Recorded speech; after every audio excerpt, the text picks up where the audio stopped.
یہ تو غریب آدمی ہے, ہم غریب آدمی کو اپنا امیر نہیں بنا سکتے. یہ پوائنٹ ٹو بی نوٹڈ ہے, اس کو سمجھو, جو آج دینداروں میں بڑی خرابی آ گئی ہے. نبی نے کہا کہ دیکھو اللہ نے ان کو دو چیزوں میں تم پہ فضیلت دی ہے, زادہ بسطتاً فی العلم والجسم. فوج کا کمانڈر بننے کے لیے دو چیزیں ضروری ہیں, ایک لڑنے کی نالج, لڑائی کا تجربہ. یہاں علم سے مراد کیا ہے؟ نالج ہے اس کے, کیسے لڑا جاتا ہے, دشمن کی سازشوں کو کیسے سمجھا جاتا ہے. دوسری بات, اس کی صحت اچھی ہو. ٹی بی کے مریض کو کمانڈر بولو نہیں بنایا جا سکتا, چاہے کتنا ہی نیک ہو. یہ نہیں کہا کہ یہ تم میں سب سے بڑے چونکہ بزرگ ہیں, ان کی تہجد کی رکعتیں سب سے بولو نا زیادہ ہیں, اور روزے پابندی سے رکھتے ہیں. یہ بھائی ہو سکتا ہے بہت سارے بزرگ بنی اسرائیل میں ان سے بھی اچھے ہوں. کہا بھائی لڑائی کے لیے جو چیز چاہیے نا, ایک نالج ہونی چاہیے, تجربہ ہونا چاہیے, تجربے سے بھی نالج آتی ہے نا. دوسرا جسمانی صحت خاندانی ہونی چاہیے. تبھی تو ہم واگا بارڈر پہ جاتے ہیں نا, اپنے جب دیکھتے ہیں وہ لمبے لمبے قد, تو اچھا لگتا ہے ہمیں صحت. میں برما گیا, وہاں کی میں نے آرمی دیکھی, میں نے کہا یار ان کو تو گرفتار کرنے کا دل چاہ رہا ہے. وہاں سب بیچارے چھوٹے چھوٹے سے ہوتے ہیں, تو میں نے کہا ان کا میرا دل چاہ رہا ہے میں ان کو خود گرفتار کر لوں, لیکن خیر ان کے پاس بندوق بھی ہوتی ہے. تو یہ بھی ایک خوب سمجھ لو کہ جو کام جس سے لینا ہے نا, اس میں اس کی اہلیت کا ہونا ضروری ہے. آج یہ بھی ایک بڑا مسئلہ ہے, نیک اور بزرگی کو دیکھا جاتا ہے, یہ بھی دیکھا جائے گا. دوسرے نمبر پہ فقہائے کرام نے عقیدے کی کتابوں میں یہ مسئلہ لکھا ہے کہ مسلمانوں کا کمانڈر بنانے کے لیے, بادشاہ بنانے کے لیے, خلیفہ بنانے کے لیے, اگر آپ کے پاس دو بندے ہوں, ایک کے پاس تجربہ ہے اور نالج ہے, اسے ملک چلانا آتا ہے, دوسرے کے پاس تقویٰ ہے, للہیت ہے, ملک چلانے کا تجربہ نہیں ہے, تو جو تجربے کار ہے نا اس کو فوقیت دی جائے گی. دیکھو ملک چلانا گاڑی چلانے سے زیادہ مشکل ہے یا نہیں ہے؟ مجھے ایک بات بتاؤ. ابے کیا ہو گیا بھائی, ملک چلانا گاڑی چلانے سے زیادہ مشکل ہے یا نہیں؟ آپ نے کبھی ایسا ہوا کہ گاڑی چلانے کے لیے 4 مہینے لگے ہوئے بزرگ کو بٹھا دیا کہ کوئی بات نہیں چلانی نہیں آتی لیکن اتنے پہنچے ہوئے ہیں نا, اللہ ان کی مدد کرے گا انشاءاللہ, کیونکہ بہت نیک ہیں لہذا اللہ ان کی مدد کرے گا. اور بھائی اللہ نے کب کہا کہ میں مدد کروں گا؟ وہ ٹھوک دے گا گاڑی کو. اس میں کوئی سٹا لگانے والا چرسی ہیروئنچی ہوگا نا, لیکن چلانی آتی ہوگی. آپ بولے کہ تو بیٹھ جا بھائی, وہ بزرگ بھی بولیں گے بیٹا تو چلا لے, میں پیچھے بیٹھ کے اللہ اللہ کر رہا ہوں.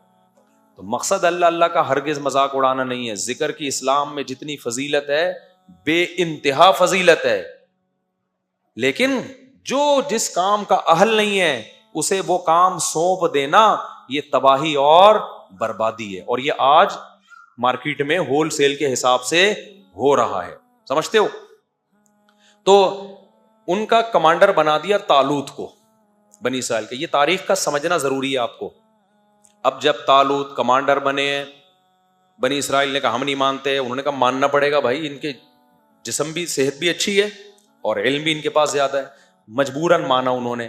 پھر جا کے لڑائی ہوئی ہے, لڑائی میں 1/3 تو بنی اسرائیلی ویسے ہی بھاگ, بلکہ 1/3 نہیں 2/3 بھاگ گئے. جنگ تھی وہ, اور اللہ کی نافرمانی بھی کی انہوں نے, میدان جنگ میں گناہ بھی کیا, گناہ سے اور حوصلہ پست ہوتا ہے.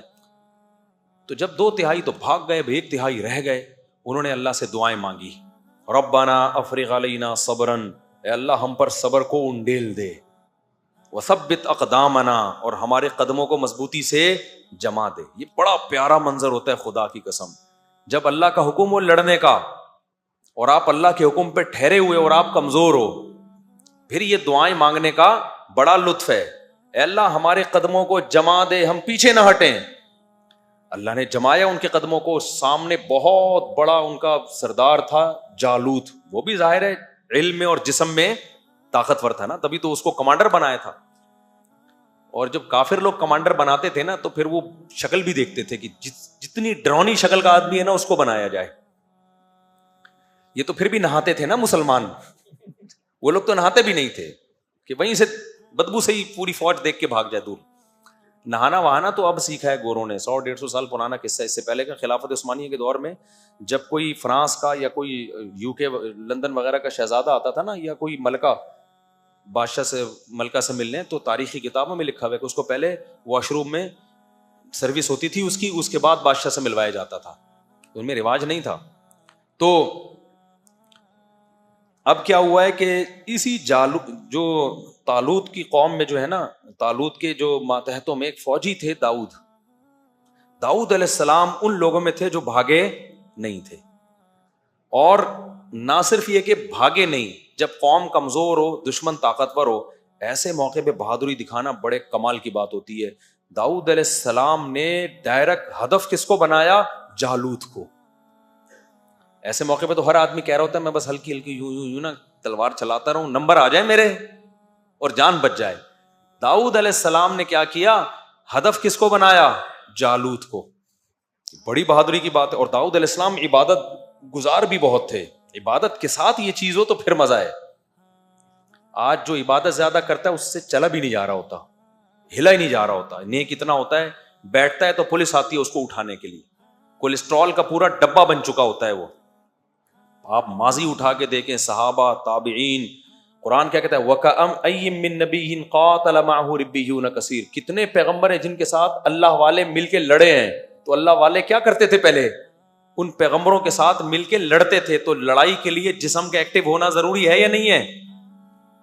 اگر وہ ہر وقت تیجے 40ویں کی دیگیں پھوڑتے رہتے, حلوے, مانڈے, ربیع الاول کے مانڈے, پھر رجب کے کنڈے, اور پھر تیجے کے کنڈے, پھر فلانے کی دیگ کا ڈھکن, پھر وہ فلانے کی میلاد شریف, اگر یہ سب کچھ کر رہے ہوتے تو قرآن کیا کہتا؟ وَكَأَيٍّ مِّن نَبِيٍّ أَكَلَ مَعَهُ رِبِّيُّونَ كَثِيرٌ. معاذ اللہ, بہت سارے پیغمبر ایسے گزرے ہیں جن کے ساتھ ایسے اللہ والے لوگ تھے جو دیگوں کے ڈھکن کھولتے رہتے تھے اور دیگیں پھوڑتے رہتے تھے. قرآن تو کہہ رہے ہیں ان کے ساتھ ایسے اللہ والے لوگ تھے جنہوں نے تھوڑے تھوڑے ہو کے بھی بڑی بڑی طاقتوں کو شکست دی ہے. تو یہ جسم کی ایکٹیونیس کے بغیر, پھرتیلے پن کے بغیر, طاقت اور قوت کے بغیر ممکن نہیں ہے. تو یہ اسلام کا حصہ ہے اپنے جسم پہ محنت کرنا. پھوڑنے پھاڑنے کو نا مذہب سے نکال دو خدا کے لیے. رجب کے کنڈے, پھر ربیع الاول کے مانڈے, اور پھر 11ویں کے حلوے, اس پہ اسلام کا لیبل مت لگاؤ. اسلام کھانے کا حکم نہیں دیتا, اسلام روزوں کا حکم دیتا ہے. سمجھتے ہو؟ روزہ رکھنے والا ایکٹیو ہوتا ہے, پاور ہوتی ہے اس کی جسم میں. کھانے پینے والا ایکٹیو نہیں ہوتا, وہ گھی کا ڈبہ ہوتا ہے, کولیسٹرول کا ڈبہ ہوتا ہے. وہ آج جا رہے ہیں بہت سے, آپ کو لگے گا ڈھکن کھولنے کی دیر ہے, یہ خود دیکھ بن چکے ہیں. ایک تو نیچرلی کوئی موٹا ہو تو وہ تو اللہ کی طرف سے. میں نے بڑے بڑے علماء بزرگ دیکھے ہیں جو نہیں کھاتے لیکن قدرتی طور پہ جسم بھاری ہے. تو صحابہ میں بھی تھے, تابعین میں بھی تھے, اور بہت سارے اہل اللہ تھے ایسے. لیکن میں ان لوگوں کی بات کر رہا ہوں جو کھاتے ہیں, نہ دوڑتے ہیں نہ چلتے ہیں, کھا کھا کے عجیب حالت ہو گئی ہے. خیر, تو اب جب قتل کیا داؤد نے جالوت کو, تو ظاہر ہے ایک قوم وہ تھی جو 2/3 بھاگ گئے. اللہ کا ان پہ غضب ہوا کہ نہیں ہوا؟ تو اللہ کا جب غضب نافرمانوں پہ ہوتا ہے تو جو ایسے موقع پہ فرما برداری کرتے ہیں ان پہ رحمت بھی تو ہوتی ہے کہ نہیں ہوتی؟ تو رحمت اللہ کی اس پوری جنگ میں سب سے زیادہ داؤد علیہ السلام پہ ہوئی. یہ اس وقت پیغمبر نہیں, نبوت نہیں ملی تھی ان کو. اللہ کہتے ہیں انہوں نے جب بہادری سے لڑے اور جالوت کو قتل کر دیا, آتاہ اللہ الحکمہ, اللہ نے آپ کو نبوت بھی عطا کر دی, اور بالآخر بنی اسرائیل کے بادشاہ بھی کون بن گئے؟ داؤد. پوری خلافت کس کے ہاتھ میں آ گئی؟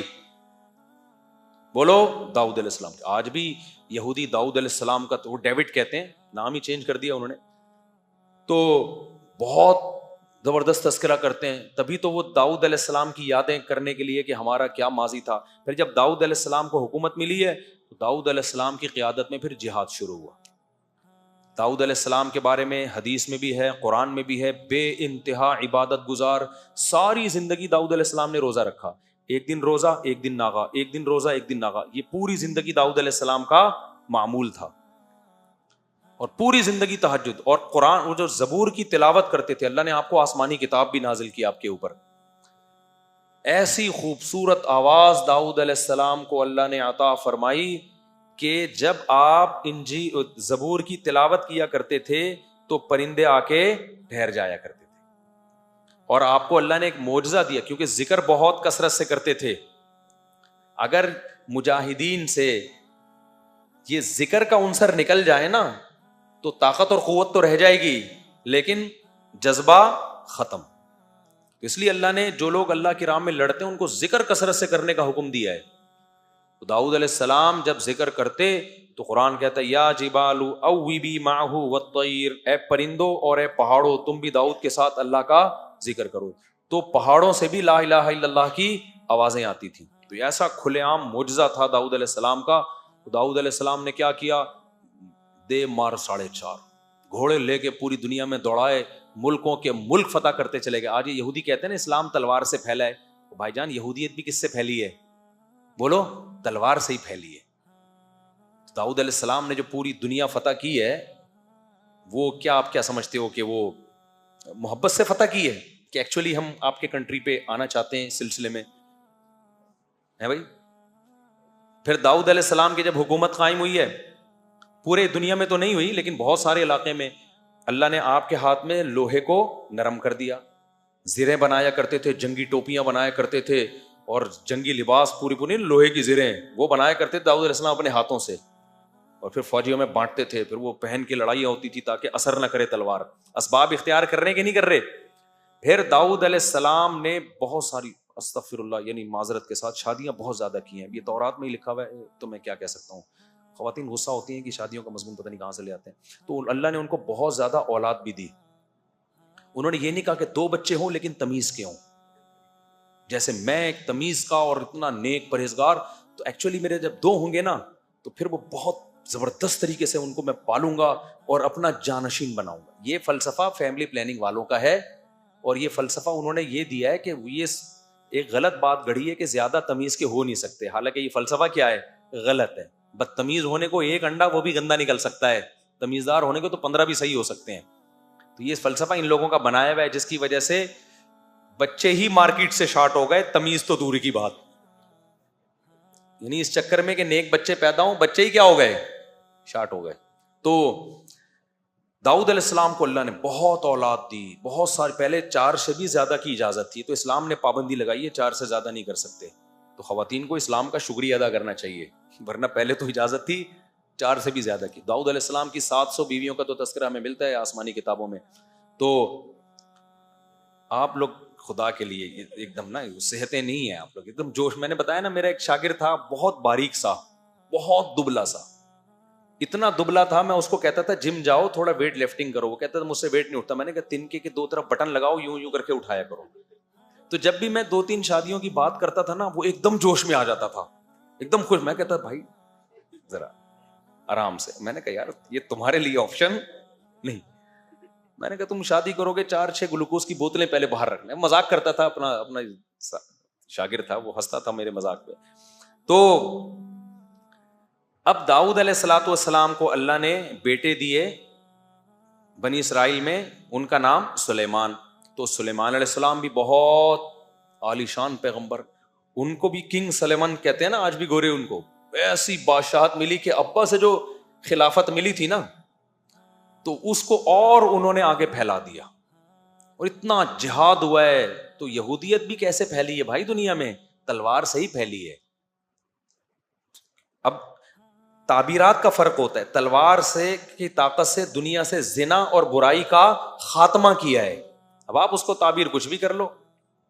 تو اب کیا ہے کہ سلیمان علیہ الصلوۃ والسلام کی 100 بیویاں تھیں، صحیح بخاری میں.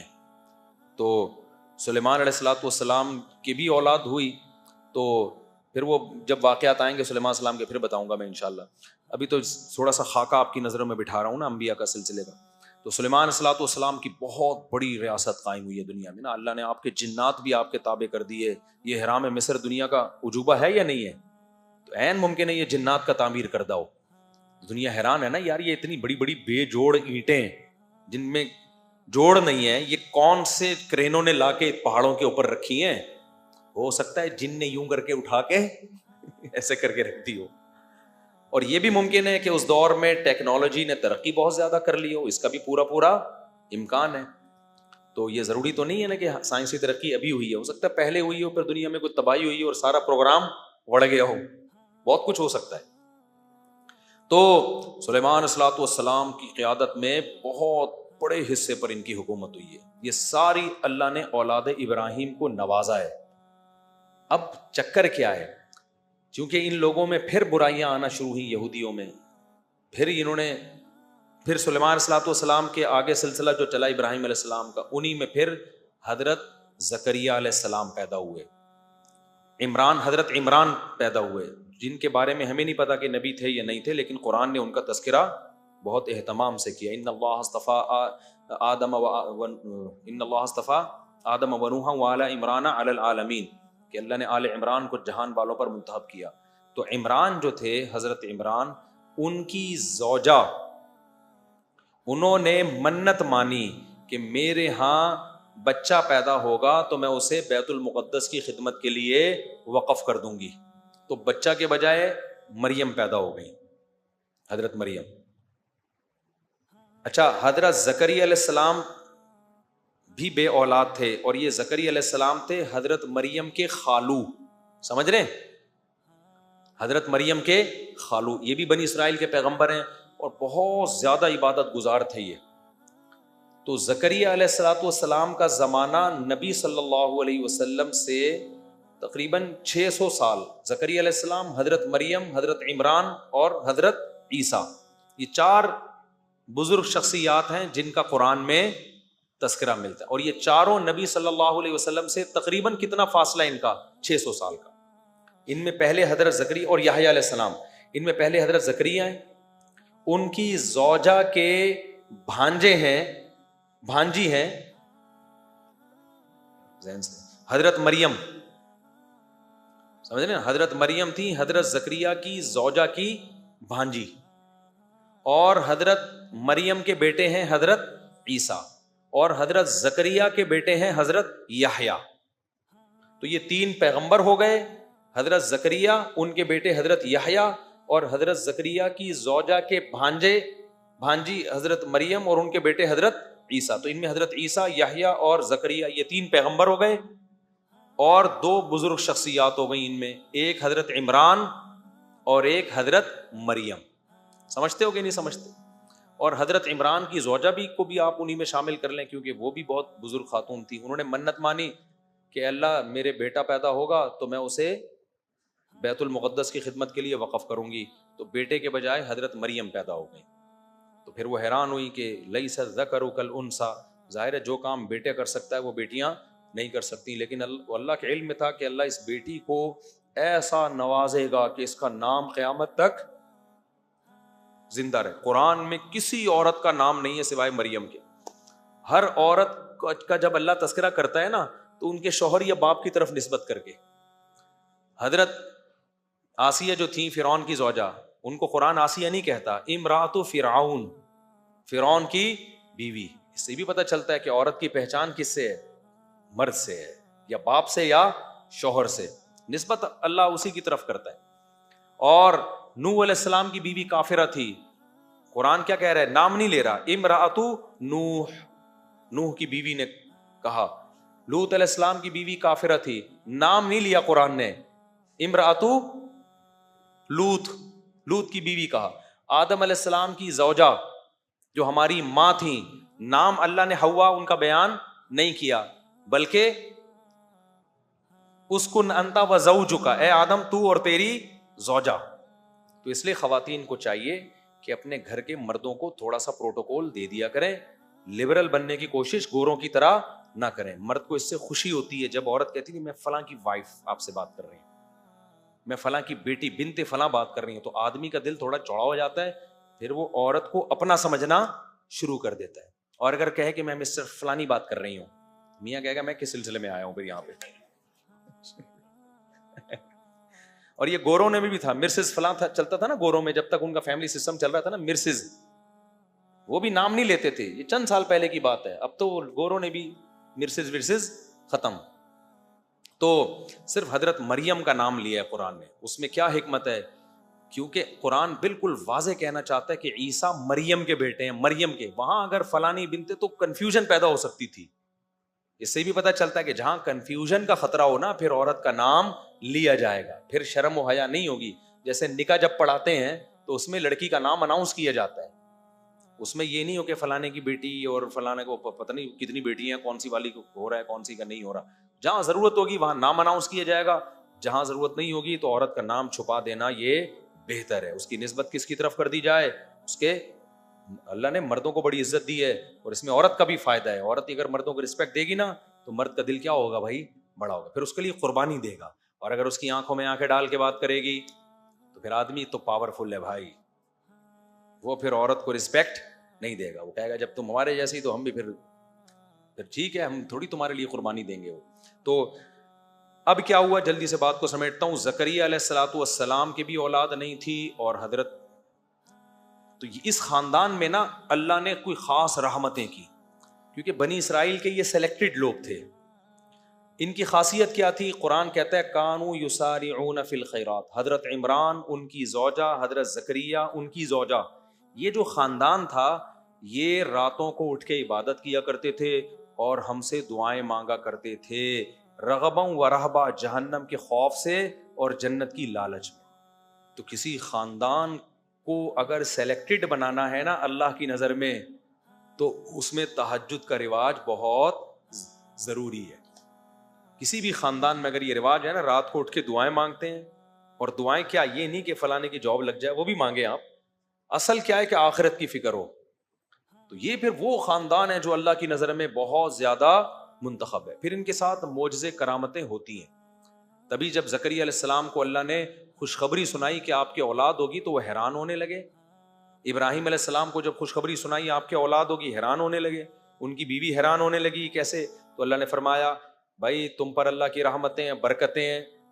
اور پھر اللہ نے بھی فرمایا یسارعون فی الخیرات, یہ لوگ نیکیوں میں ایک دوسرے سے آگے بڑھتے تھے اور ہمیں راتوں کو اٹھ اٹھ کے پکارا کرتے تھے. تو جب تم یہ ایسا کام کر رہے ہو جو پبلک نہیں کرتی, تو میں بھی تمہارے ساتھ وہ کام کروں گا جو پبلک کے ساتھ نہیں کرتا. پبلک میں جب تک شادی نہیں ہوتی, اولاد نہیں ہوتی, مریم تجھے شوہر کے بغیر میں بیٹا دوں گا. پبلک میں 90 سال کے بوڑھوں کو اولادیں بولو نہیں ملتی. لیکن بھائی آپ پبلک سے ہٹ کے کچھ الگ کام کر رہے ہو تو آپ کو 90 سال میں بھی اللہ کیا دے گا؟ اولاد دے گا. تو یہ زکریا علیہ السلام اور عیسیٰ علیہ السلام تک ہم نے سلسلہ بیان کیا. وقت چونکہ بہت زیادہ ہو گیا, اب کل میں انشاءاللہ زکریا علیہ السلام اور حضرت مریم اور عیسیٰ علیہ السلام کے جو اللہ نے سورہ مریم میں واقعات سنائے ہیں وہ میں انشاءاللہ ڈیٹیل سے بتاؤں گا. اور یہودی جو کہہ رہے تھے نا کہ ہم نے اتنی دنیا پہ حکومت کی ہے, آج بھی یہودی کہتے ہیں ہم تو اللہ کے سلیکٹڈ لوگ ہیں, ہم میں ایسے ایسے پیغمبر گزرے. تو اللہ بتائے گا کہ تم لوگوں نے ناشکری کی انتہا کی ہے, ان پیغمبروں کی تم نے قدر نہیں کی, جس سے اللہ نے یہ خلافت چھین کے اسماعیل علیہ السلام جو حضرت ابراہیم کے دوسرے بیٹے تھے نا, جو مکہ میں پلے تھے, ان کے حوالے کر دیے. اب یہ اہل اسلام کا دین ہے, جس کو فالو کیا جائے گا تو نجات ملے گی. اب یہودیت کو فالو کرنے میں نجات نہیں ملے گی. لیکن یہودیوں کو حسد ہے, وہ اپنا ماضی یاد کرتے ہیں, جی سلیمان اور داؤد, او بھائی وہ تھے, وہ اب نہیں. اور ان کا بھی تم نے حشر کیا کیا تھا, ان کا تم نے میجورٹی نے ان کے ساتھ کیا کیا ہے, تو اس کا کی سزا تم پہ ملی ہے کہ اللہ نے تم سے خلافت اور حکومت چھین لی. تو اب ہم انشاءاللہ کل جو ہے یہ سورہ مریم کو, اس میں جو اللہ نے آیات, بہت دلچسپ آیات ہیں, آپ لوگ کل آئیں انشاءاللہ. اللہ تعالیٰ سمجھنے کی, عمل کی توفیق عطا فرمائے.